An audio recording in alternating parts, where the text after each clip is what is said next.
kembali juga ke keputusan pelatih kan.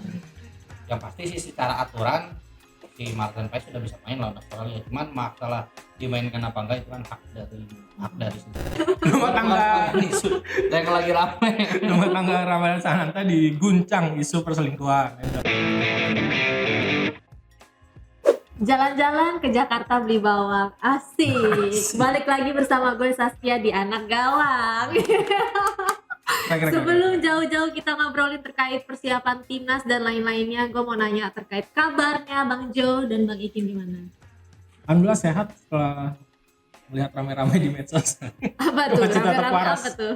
Ya tapi dong, turun langsung dong. Oke, gimana sih persiapan timnas Indonesia nih jelang lawan Arab Saudi? Mungkin gimana coba? Persiapan pemain itu berdasarkan informasi dari Ketua Badan Tim Nasional sekaligus media timnas Pak Sumarji, itu pemain-pemain dari Liga 1 kumpul rencananya tanggal 29, itu hari Kamis berarti lusa ya. Kumpul tanggal 29 di Jakarta, pelatihan dulu sekitar 2 kali kayaknya.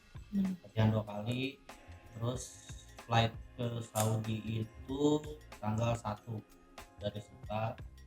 Sementara pemain-pemain yang dari luar negeri yang abroad itu nggak kesini dulu, jadi dia langsung dari negaranya masing-masing. Itu diminta nyampe Arab tanggal 1 September. Dan pemain yang dari Jakarta kan berangkat tanggal 1, yang dari abroad itulah yang dari kayak Arhan, Snawi, terus Jai Itses yang kayak gitu, diminta bergabung langsung ke Arab tanggal 1. Cuman yang gua lihat jadwal sih Jai Itses itu tanggal 1 masih main. Jadi kayaknya Jai Itses telat, dan yang lainnya mungkin akan on schedule. Nah, terkait yang dipanggil nih atau pemain-pemain bocoran dari timnas Indonesia itu siapa aja sih? Beberapa klub udah ngumumin. Dari Malut United itu ada 3 tuh, si Wahyu Pras, Ibu, terus si Yance Yakob Sayuri bersaudara. Dari Persija Rizky Ridho, kemarin kata Carlos Pena tuh 3 pemain Persija dipanggil, ada Rizky Ridho biasalah, ada langganan Witan Sulaiman sama Muhammad Ferrari. Dari Persib itu Dimas Derajat, dari Dewa United ada Egy sama Ricky Kambuaya. Terus yang udah ngomongin lagi, ini Persis Solo Ramadan Sananta, dan ya pemain-pemain abroad lah kayak meskipun belum diumumin ya, tapi kemungkinan besar sih nggak akan jauh beda lah dari pemanggilan sebelumnya. Kan Sintayong kan dikenal jarang munculin nama baru gitu, ditambah juga Liga 1 ini kan baru berjalan 3 pekan dan kayaknya belum ada pemain baru yang menonjol lah untuk dipanggil timnas. Jadi feeling gua sih daftar pemain gak akan jauh berbeda, sama kayak pertandingan terakhir lawan Irak sama Filipina. Paling yang nggak ada masuk squad itu Jordi Amat kan, karena menurut Sintayong lagi cedera. Terus si Justin Hubner akumulasi, sama Martin Paes paling yang nama baru kan Martin Paes. Cuman Martin Paes itu baru bisa main lawan Australia di sini di Jakarta kan tanggal 10, dan akan lawan Arab Saudi. Martin Paes itu dipastikan absen karena pendaftarannya udah ditutup. Jadi kan si Paes itu dinyatakan resmi bandingnya PSSI FIFA itu diterima itu tanggal 18. Sedangkan pendaftaran pemain untuk lawan Arab Saudi itu kabarnya udah ditutup dari tanggal 5. Jadi saat tanggal 5 Martin Paes belum eligible lah untuk memperkuat timnas. Akhirnya sama PSSI gak didaftarkan. Dia akhirnya didaftarkan untuk pertandingan kedua lawan Australia. Cuman masalah apakah akan langsung dimainkan atau enggak di lawan Australia itu debut atau enggak, itu kan tergantung dari pelatih Sintayong.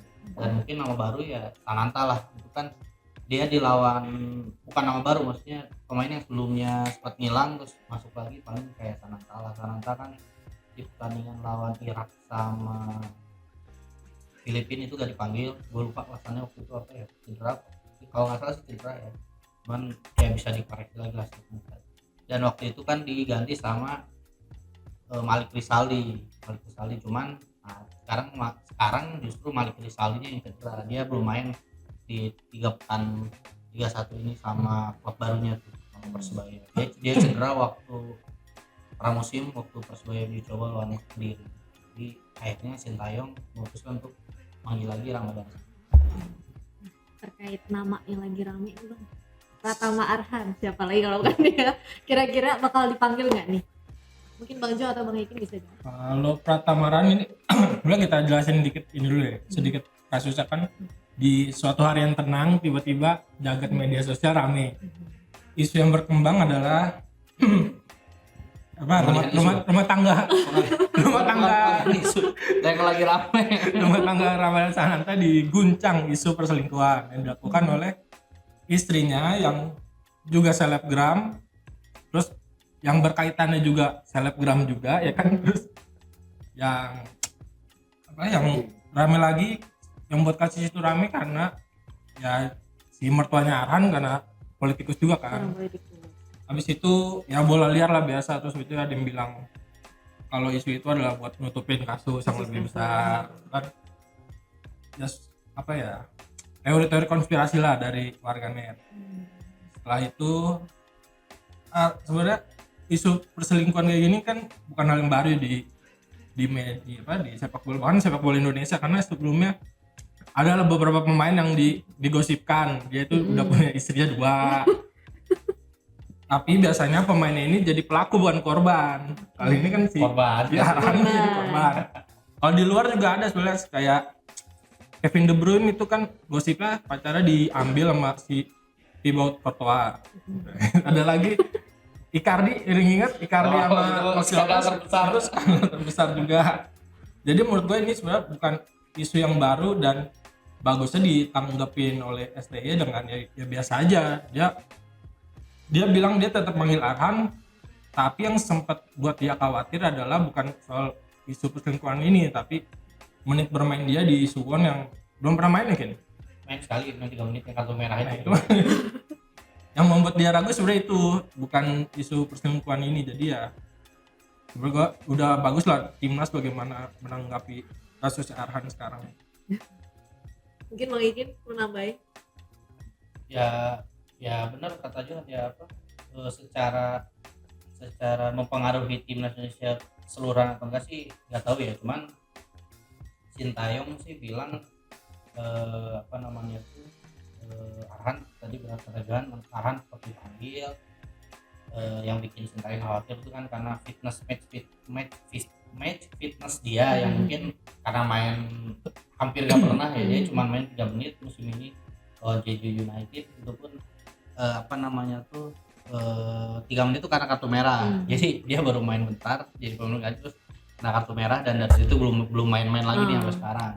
Yang dikhawatirkan kan yaitu terkait kebugaran dia kan, apakah dia siap untuk bermain langsung, apalagi kan ini matchnya bukan sembarangan nih, lawan Arab Saudi babak ketiga kualifikasi Piala Dunia away pula gitu. Jadi yang dikhawatirkan sih itu, cuman menurut Sintayong sih yang ngerasa Arhan ini tetap punya potensi. Dia memutuskan untuk tetap ngasih tempat buat Arhan karena dia merasa Arhan akan jadi pemain penting lah, karena mungkin ya salah satu yang kita tahu lah kelebihan Arhan yang sangat dimanfaatkan Sintayong kan lemparan ke dalam yang dia punya itu kadang itu kadang jadi senjata itu hampir lemparan ke dalam Arhan itu hampir selalu efektif gitu, minimal jadi peluang yang membahayakan gawang lawan, termasuk waktu lawan Argentina kan shot Emi Martinez pertama kali keringat itu pas lemparan ke dalam Arhan tuh. Jadi makanya ya, dan Arhan itu kan termasuk pemain yang selalu dipanggil Sintayong ya sejak Sintayong nukangin timnas 2020 itu. Jadi wajar lah Arhan dipanggil. Tapi kan itu impactnya kan ke Arhannya sendiri ya. Apakah ada impactnya buat ke timnas Indonesia yang sendiri memang terkait gosip-gosip kayak gitu? Kalau kalau masalah perselingkuhan ini ada contohnya yang akhirnya menjadi buruk ya. Dulu pemain Atalanta Joseph Ilicic tuh dia pas zaman-zaman Covid dia pulang ke negaranya, dia memergoki istrinya yang selingkuh. Habis itu udah tuh karirnya dia menurun di tim Slovenia juga, bahkan mau gosipnya dia mau gantung sepatu. Dan ya diharapkan Arhan nggak kayak gitu. Tapi kalau dilihat dari medsosnya ya kan, apa yang terjadi di medsos, kita coba lihat lagi lah di medsos. Kayaknya hubungannya nggak tahu dikondisikan ya, terlihat baik-baik saja lah dari postingan. Terus ada berapa klarifikasi dari mertuanya. Terus apa katanya si Jija juga mau nonton Arhan main kan? Ya, semalam mertuanya Arhan, Andre Rosiade itu di inilah dia diwawancara teman-teman di habis pertandingan Semen Padang. Menurut keterangan dari Andre sih Arhan akan tetap Arhan kan tetap di bawah Sintayong, dan Ziza itu katanya akan nonton langsung Arhan di sana karena dia si Aziza sama ibunya itu lagi umroh di Arab Saudi. Jadi kata Andre Rosiade sekalian dan dia akan nonton. Ini ya kurangin denger lagu Bernadi sama Jisili Arhan biar nggak pusing, banyakin latihan aja. Tapi kalau ngomongin soalnya rame-rame juga nih, kayak contohnya Martin Paes, dia ikut gak sih Bang kalau nanti Arab lawan Australia? Martin Paes kan lawan Arab itu nggak bisa main karena ya itu kan nggak didaftarin. Cuman yang gua dapat kabar sih katanya tetap dibawa ke Arab Saudi. Jadi untuk mungkin ya persiapan di sana supaya mungkin lawan Australia dia udah siap lah untuk bermain. Cuman belum ada konfirmasi pastinya sih, itu baru kabar yang gua dengar di lapangan lah. Sedangkan lawan Australia kan udah didaftarkan gitu kan. Jadi ya kita lihat ya, masalah pemain-pemain atau enggak kan itu kembali juga ke keputusan pelatih kan. Yang pasti sih secara aturan si Martin Paes sudah bisa main lawan Australia, cuman masalah dimainkan apa enggak itu kan hak dari Sintayong. Tapi adakah kayak persaingan ketat nih di antara kiper-kiper nanti gitu? Bicara kan Martin Paes kan namanya ini banget kan. Timnas Indonesia ini kan dari dulu dikenal sebagai salah satu tim nasional penghasil kiper yang oke lah dari zaman. Mungkin kalau gua nonton bola lah itu kan udah dari zaman Hendro Kartiko, terus muncul Kurnia Mega, Tani, belum lagi sih ada Jan Pipito waktu itu. Bahkan biasanya itu emang timnas itu dalam satu generasi pasti ada pasti ada 2 atau 3 kiper yang persaingannya itu merata tuh. Zaman Hendro Kartiko itu dia persaingnya ada Jan Pipito yang setara Mukti Ali Raja, tapi yang paling ini kan namanya Jan Pipito itu geser setelahnya eranya berganti era Marcus Horizon, ada Ferry Rotinsulu gitu. Terus setelah era itu ada Kurnia Mega, ada Andri Tani gitu. Andri Tani yang nggak pernah tergeser di Persija sampai nggak bisa ngegeser Kurnia Mega gitu di Arema. Itu kan artinya persaingan di kiper ini selalu kompetitif lah di timnas Indonesia ini kan, sampai akhirnya bergeser ke era Kadeo, Muhammad Ridho, terus sampai ke Hernando, dan sekarang ada Martin Paes. Jadi ya meskipun, dan Sintayong juga udah sempat bilang kan di wawancara sama teman-teman media waktu itu bahwa gak ada keistimewaan lah untuk Martin Paes. Dia akan bersaing dengan Hernando, dengan Nadeo waktu itu kan yang disebut. Jadi ya kita lihat lah, karena kan semakin banyak pemain berkualitas di posisi itu kan semakin baik juga kan. Jadi ada persaingan. Tapi dari beberapa netizen ada yang nanya nih Bang, kayak kasusnya penyelamatan Hernando yang sebelumnya di kayak Qatar ya, lawan Qatar ya, itu kan sempat bermasalah juga kan, yang salah nepis apa gimana tuh. Nah, apakah itu termasuk jadi catatan atau yang bisa dikatakan kayaknya better Martin Paes atau gimana? Ya secara pengalaman kan Martin Paes jelas di atasnya Hernando lah ya. Secara pengalaman Martin Paes pernah juga di Belanda U21, dia pernah main di Liga Belanda, sekarang di MLS Amerika kan. Jadi ya dan kesalahan elementer itu hal yang biasa lah buat kiper gitu kan. Yang penting kan gimana respon dia setelah melakukan kesalahan itu kan, apakah dia bisa bangkit atau malah kena mental gitu. Dan gua rasa Hernando bisa ngebuktiin bahwa dia apa namanya tuh, dia bisa bangkit dari itu gitu. Waktu Piala AFF U23 atau U19 ya, gue lupa dah, yang waktu pokoknya kita kalah, ada penalti lawan Thailand kalau nggak salah, itu penendang terakhirnya Hernando kan. Jadi kita gagal juara karena Hernando gagal penalti, tapi dari situ si Hernando gak down gitu, malah dia bangkit dan bisa apa namanya itu, bisa kemarin bawa timnas sampai 16 besar Piala Asia, sampai semifinal Piala Asia U23 gitu. Jadi itu udah buat gue udah membuktikan bahwa ya mental Hernando bukan mental pacangan lah. Dia gue sih yakin dia juga siap bersaing dengan Madan. Tapi kalau mau dibandingin misalnya Nando sama Paes, kalau mau dilihat atribut yang menonjol mungkin ya di duel udara mungkin Paes akan lebih unggul dari si Nando, dan kemampuan itu akan sangat berguna melawan tim-tim yang akan kita lawan di ini kualifikasi. Mungkin itu yang akan menjadi salah satu pertimbangan. Dan jangan lupakan Paes udah pernah lapis tendangan Messi. Nando sayang gagal bertemu Messi. Nando sayangnya gagal. Tapi semoga lama-lama Hernando ini nggak dilupakan atau dicuekin lah ya. Belajar dari Paes. Tapi kalau ngomong-ngomong dicuekin, salah satu pemain Elkan Bagot nih, ya. Apakah masih dicuekin sama Sinteyong? Sebenarnya di tengah krisis di lini belakang yang tadi Kim bilang Jordi Amat nggak bisa main, terus Justin Abner satu pertandingan kalau nggak salah, si STY masih tetap dengan pendiriannya dengan tidak memanggil Elkan, walaupun Elkan di klubnya penampilannya cukup bagus. Sekarang masih jadi misteri nih kenapa nggak dipanggil.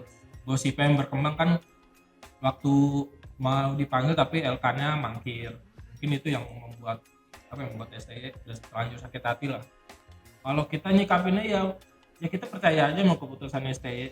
Oh dia tahu yang terbaik untuk timnas dan dia pasti udah punya inilah pilihan pemain penggantinya, walaupun bukan pemain naturalisasi pasti. Berarti dia kan tambahan dari klub 31 ya, memberikan kesempatan juga lah buat pemain-pemain lain buat bersinar. Kalau gue lihat sih kayak gitu dari kasus kamu. Ya sama. Kita nggak bisa juga nyalahin STY gitu di apa namanya itu, di kondisi saat ini gitu. Pelatih kan punya wewenang itu kan wewenang pelatih gitu. Kalau kita bicara jauh ke belakang gitu, seorang Ferguson aja berani nendang pemain se-ikonik David Beckham gitu di MU gitu. Jadi menurut gue sih hal kayak gini wajar juga sih, dan sebenarnya tuh gue juga agak apa ya, bukan bosan ya, agak gimana gitu nanyain terus juga ke STY ya. Lama-lama STY gue sebetulnya kayaknya kesal juga tuh. Jawabannya cukup ketus kan. Iya, setiap doorstop gitu media setiap dapat pasti kesempatan, ada pertanyaan itu ya. setiap dapat kesempatan apa namanya itu ketemu STY pasti yang ada pertanyaan soal mungkin itu juga kayak harapan masyarakat juga kali Bang, atau gimana ya. Cuman kan ya mungkin emang semua penasaran ya, apakah benar-benar ini tuh dibalik ini tuh karena persoalan indisipliner Bagot semata gitu ya. Apa ada hal itu memang mungkin pengen banyak yang pengen tahu gitu. Tapi kan kita juga gak bisa memaksakan STY harus memberikan penjelasan selengkap mungkin gitu. Itu kan urusan dapur timnas lah gitu, yang ya ada hal yang mungkin kita nggak perlu tahu gitu kan. Cuman yang pasti sih kalau dari gua pribadi sih kita dukung lah apapun keputusan pelatih gitu kan. Itu pasti yang terbaiknya untuk timnas kan. Dan ditambah ya stok pemain kita, meskipun tadi Johan bilang Jordi Amat sama Justin nggak bisa main ya, kita kan ada Jai Itses. Meskipun kemarin di match lawan Fiorentina dia ditarik keluar itu katanya agak cedera kan. Cuman tadi sih gue baca Pak Marji bilang kondisi Jai baik-baik aja dan dia akan gabung setelah pertandingan Venezia lawan apa gitu, gue lupa tuh tanggal 1. Jadi artinya kan ada Jai Itses, ada Rizky Ridho, ada Muhammad Ferrari, ada Nathan Choaun juga bisa ditarik ke belakang, ada Wahyu kan. Banyak opsi lah. Banyak opsi untuk Sintayong, meskipun Kalau Jay Fit, Rido Fit, dan Ferrari Fit, gua rasa sih 3 pemain belakang untuk lawan Arab Saudi sepertinya akan mereka. Mungkin the last question, prediksi Arab dan Australia timnas Indonesia. STY bilang dia salah satu kekurangan menghadapi Duktan ini adalah masa persiapan yang pendek. Tapi kalau gua lihat di 2 pertandingan ini kan sebenarnya yang masuk akal lah buat tim kita itulah peringkat 3 terbaik. Caranya mencuri poin dari pertandingan tandang dan berharap di kandang kita bisa menang. Jadi kalau gua nggak prediksi deh, gua berharap aja di Arab kita bisa seri, di lawan Australia menang lah. Berapa Jadi- kira-kira skor? Jadi Arab 0-0 atau 1-1, di Indonesia lawan Australia kita menang 1-0. Lumayan 4 poin. Lu gimana Kin? Sama lawan Arab apa namanya itu termasuk dia ya sebenarnya kan kalau apa ya kata di babak 3 ini kan semua tim sebetulnya seharusnya gitu ya secara di atas kertas punya apa ya punya kesempatan yang sama lah ya 6 tim ini kan di satu grup ini punya kesempatan yang sama tapi ya memang di atas kertas juga Arab Saudi Australia itu kan di atas kita lah Iya. gitu cuman kan ya sebagai orang Indonesia warga Indonesia juga kita juga punya pandangan subjektif ya subjektifnya ya kita berharap timnas Indonesia bisa dapat poin dari Arab Saudi dan bisa meskipun sangat pasti sangat susah ya bisa menang mungkin lawan Australia dengan energi SUGBK yang sakral itu mudah-mudahan bisa apa ya bisa ngebantu pemain untuk dapat poin maksimal lah karena kalau di 2 pertandingan ini kita gagal dapat poin kedepannya akan berat meskipun memang Sintayong menargetkannya untuk di babak 3 ini dan tadi kata Johan kan dia ngincarnya peringkat 3 atau 4 supaya ke babak berikutnya kan babak 4 karena kan yang peringkat 1 2 ini lolos udah otomatis lolos ke putaran final Piala Dunia 2026 dengan peringkat 3 dan peringkat 4 akan ke babak 4 untuk kualifikasi berikutnya gitu. Yang 5 dan 6 tersingkir kan. Jadi ya berharap yang terbaik lah. Mudah-mudahan. Semoga tercapai target-targetnya semua itu. Tapi terlepas dari itu semoga kita terus dukung timnas Indonesia apapun hasilnya ya. Pokoknya tetap dukung terus. Terima kasih Bang Jo dan Bang Ikin. Apakah ada salam-salam terakhir nih? Salam buat Zizi. Oke, sampai jumpa di episode terakhir Berikutnya dong. terakhir berikutnya. Dan di anak gawang dan jangan terakhir ya.